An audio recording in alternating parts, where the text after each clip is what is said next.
Hey again, everyone. Welcome back to another episode of Discussions of Darkness. This week, I wanted to mark a bit of a milestone because it is the first time I have released something for the Chronicles of Darkness via Storyteller's Vault in a while, but more importantly, this is the first time I've come out with something for Hunter the Vigil, and that's something I've been meaning to do for a while now, and I finally got around to it, so I wanted to have a bit of a celebration, but I also wanted to take a second to explain to folks out there in the audience who maybe saw it in passing but didn't really pick it up because Hunter's not your main game, or you're not entirely sure what it was for. Because unlike a lot of my other supplements, which are just a bunch of random things you can find, some rumors to hear, a list of NPCs, this one is a little more complicated. Because in the Blade itself, I introduce an entirely new mechanic for Hunter the Vigil, which is meant to, well, put a bit of a double-edged sword in your player's hands through corrupt equipment. But before I can explain what that is, I want to do a shallow dive on both bygones and slashers, which are two things that already exist in the game and that were sort of instrumental in my putting this together. But now, to begin at the beginning, every sphere of the World of Darkness, or the Chronicles of Darkness in this case, has its own version of magic items. You know, Changeling, Vampire, Promethean, Mage, etc., etc. All of them have their own version of whatever enchanted equipment is. It's a thing that goes above and beyond the normal bounds of just mortal gear. Hunters, of course, don't really have a lot of this outside of the special bonuses you get from, the compacts and conspiracies. So if you're just a hunter on your own, you might be SOL for actually getting dangerous equipment to fight the forces of darkness. That's where bygones typically come in. A bygone in this case is something that was exposed to the supernatural in some way, shape, or form, and it has changed it in some way. And it's a very general mechanic. Generally speaking, it's some of the examples they gave include things like an item that was possessed by a ghost for a long period of time, or something that was used in a ritual sacrifice to summon a demon. These things just take on power from either the creatures they were exposed to or the situations they were involved in, and it gives them either a temporary or long-term, essentially, enchantment. And that's perfectly fine as far as a magic item goes that just an average Joe doing their best to stand up against the creatures of the night might come across. But I wanted to do something a little more specific for Hunter. And this is where we get into slashers and legends. Because in addition to every sphere having its own magic items, every sphere has its own very unique monster that's just for them. And for Hunter, while they will go against all of the various creatures of the rest of the Chronicles of Darkness setting, and there's a whole Freak of the Week make your own monster section in the book, I would argue the one that is very special to Hunters are slashers. And for anyone who's seen a slasher film, that's basically what these are. These are killers that maybe they began as mortals, but they no longer are. They come in two varieties of rippers, which are mostly mortal. You could explain away how they're able to do what they do. And scourges, which have gone beyond the pale and become something else entirely. For folks who are fans of slasher films and the horror genre, this is around usually the fourth movie in the series where something happens that they need an excuse to make sure that the killer can come back for the next movie. So something wonky happens, which renders them an entirely supernatural creature, assuming they didn't start off that way. And slashers are really unique antagonists, but part of what really brings them home, aside from their huge bevy of powers, the strange abilities, the unique backstories that each of them possess, is their legend. Particularly for scourges, the more powerful of the two, the legend is what defines them, to the point that, much like if you're telling stories, in the schoolyard, around a campfire, etc., etc., we all hear those stories and we've seen them change over generations, whether it adds details or the names of supposed victims are altered or the weaknesses of the creatures, if it has any, will shift. Scourges, the more powerful of the slashers, are completely bound to their legends. So as the legend change, so too does the slasher. And that was something that really caught my attention while reading through the book, because the idea of human stories, human legends as a source of power was something that I felt was a really unique mechanic, and it's something that I felt should have been expanded more beyond just this one category of villain that isn't even necessary for every game. And this is where we get into corrupt equipment. Because when you read about slashers, when you read about tainted places and the various other dangerous things in Hunter the Vigil, it mentions that there's some dark force that gets into these people, that seeps into these places. But none of the hunters can really agree on what it is, where it comes from, or even how it acts. It's just a fistula of dark forces, and sometimes it bubbles up and it creates these horrible effects. And what I wanted to do was capture that and use it in an even broader sense, so that it's something that, well, players can get in on as well, and this is where we get to capital C corruption. The idea behind corruption is that it is connected to that idea of the dark myth, the dark legend. And it is a 1 dot to 5 dot merit of corrupt equipment.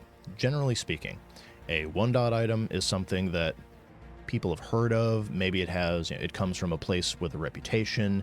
Maybe there's like a small town legend associated with it. It's not that big, and as a result, it's a little weird, but it doesn't really have a lot of power. And then you have the 5 dot version of the merit, which is these are legendarily dark items, which are almost universally associated with scourges. It would be the equivalent of getting Michael Myers' knife, Jason Voorhees' machete, Freddy's glove, etc., etc. These are not just pieces of equipment. These are pieces of a legend. And as such, they come with their own dark powers.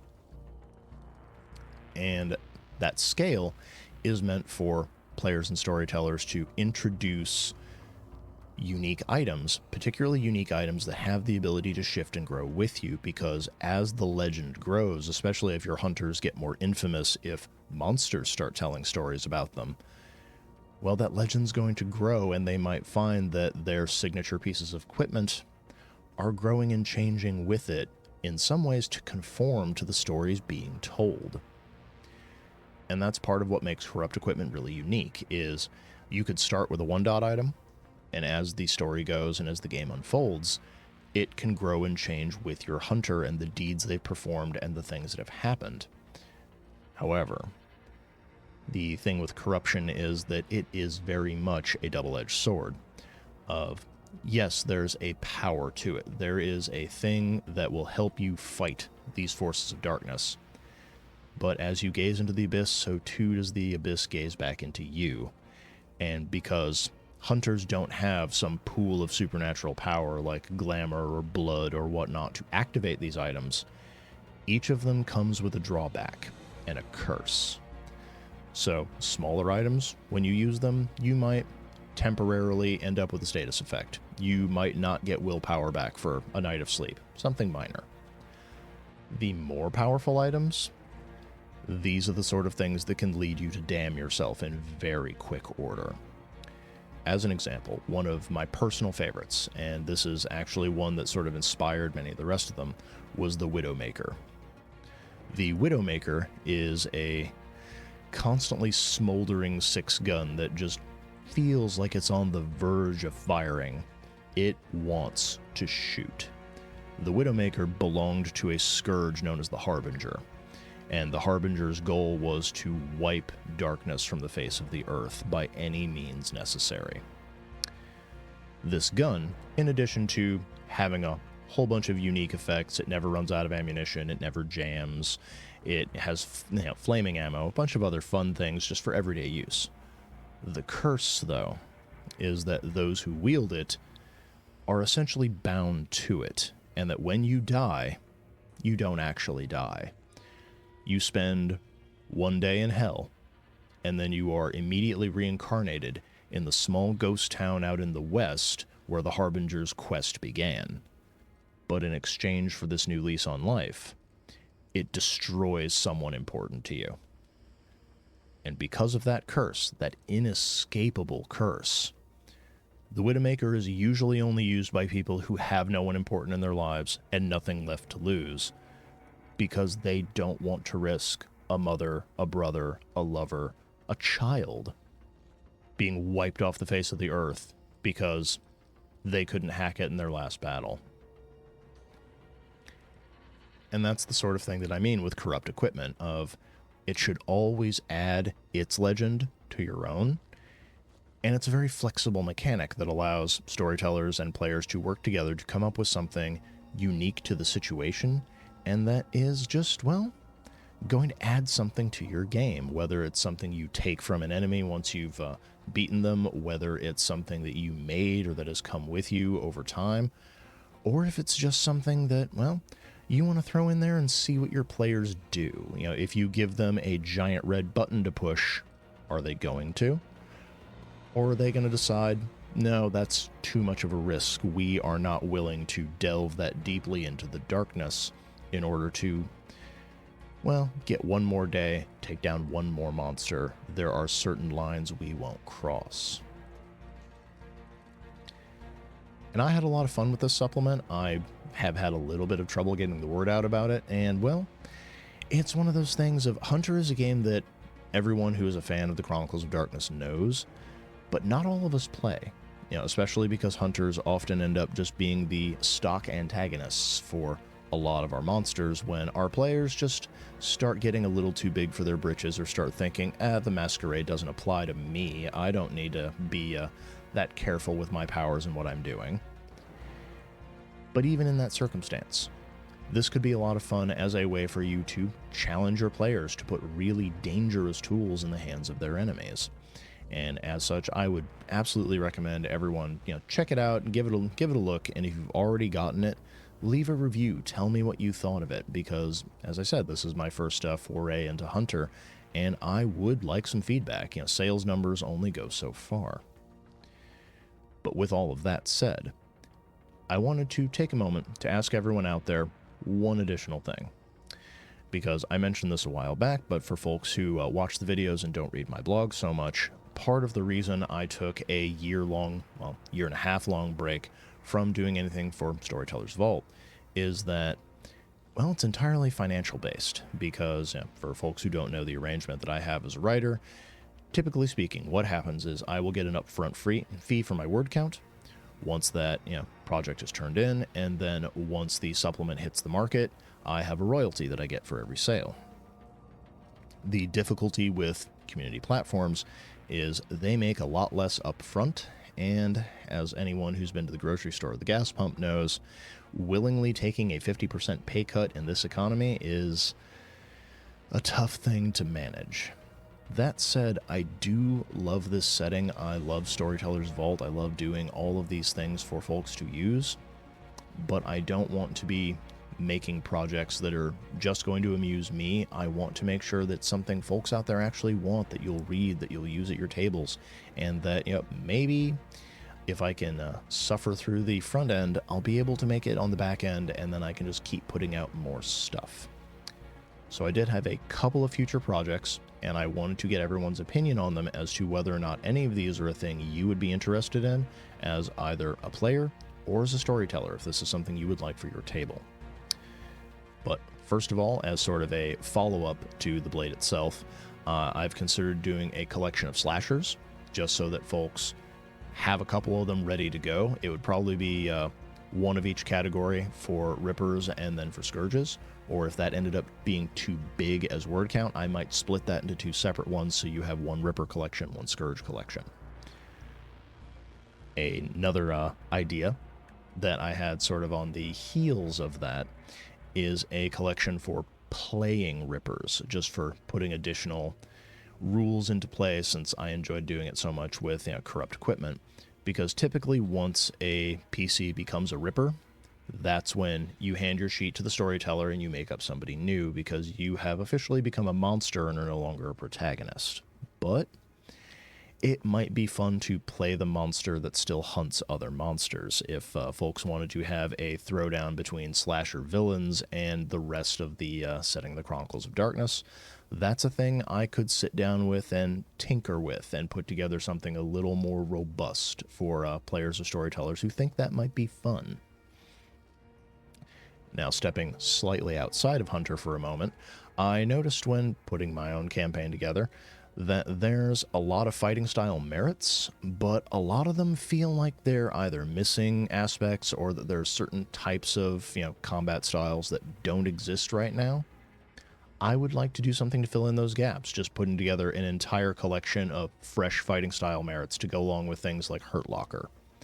If that's something folks would enjoy, if you always enjoy a little extra cheese for really knuckling down and busting skulls, I have ideas for that if that's something folks would like. Of course, if individuals really like Hunter but they just need something to help with heavy lifting, I could absolutely go back and do more of my standard supplements, which are, just NPCs to meet or rumors to hear or things to follow up on when running a Hunter game, just to make the storyteller's life a little bit easier if that's a thing that folks would enjoy. And if you really wanted, I could even split them up by compact and conspiracy, so that way you could have something a little more targeted for, whichever faction your group happens to be running with or working against, if that happens to be the case. Lastly, though, there is a idea that I thought was a lot of fun, but it is a thing that is a little niche, I'm not gonna lie. And generally speaking, it involves, I won't say it's the best faction, because everyone has their favorites, and it's not even actually my favorite, but it is one of the best known, and that's Task Force Valkyrie. For folks who need a quick rundown, Task Force Valkyrie is essentially the federal government's monster-slaying hunter arm. It's a secret faction that hires the best of the best and then hands them crazy nonsense equipment so that they can go toe-to-toe with the creatures of the night. However, in the newer, more updated version of the setting, their history doesn't really start until after the Second World War as far as anything definitive goes. And an idea that I had was to go back and do a unredacted version, which might actually all just be a false flag. It might be made up if you don't want it to be canon to your setting, but you still want the rumors from it to be floating around. And it would just be going through, talking about that history, discussing some of the events that happened, and offering, a piece of equipment there, an important NPC here, or just a whole bunch of different, chronicle ideas, a lot of different things for your players to follow up on, particularly if they are agents of this organization, or if they are, trying to investigate it to find out what it is, where it came from, how did all of this ever get started. And I've got 2 or 3 separate supplements for that I could do. One starting toward the beginning of the 20th century, and another closer to the Second World War and the things that happened in the shadows of that time. But those are the ideas that I've got. So leave your thoughts down in the comments below if any of those are something that struck you that you really want to see, or if there's something I didn't mention that you think would be particularly useful, whether it's for Hunter or whether it's for one of the other games. We have had a couple of requests for Promethean. Rest assured that is on my to-do list once I get a hold of the updated books and find some time to read them. But as always, this has been Discussions of Darkness. I hope you all enjoyed my ramble, and please check out the blade itself, let me know your thoughts on it, and what you would like to see me do in the future, because I don't own a crystal ball, so I have no idea which of my ideas are going to do well and which ones are just going to slide down the drain and be forgotten in anonymity forever. So, until next time, happy gaming, everyone.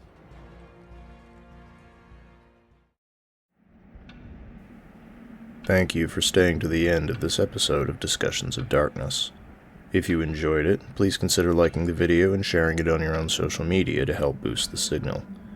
And if you'd like to help us keep the show and channel going, don't forget to hit that subscribe button as well.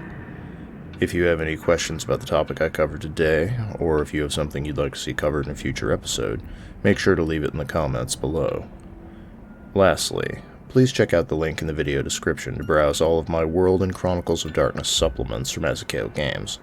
So far, we've covered Changeling the Lost, Vampire the Masquerade, Mage the Awakening, and Geist the Sin Eaters, in addition to a handful of general supplements that will be useful for any game set in the World or Chronicles of Darkness settings. Thank you in advance for your support. You're the ones who help us keep the lights on, so we don't fade into the shadows.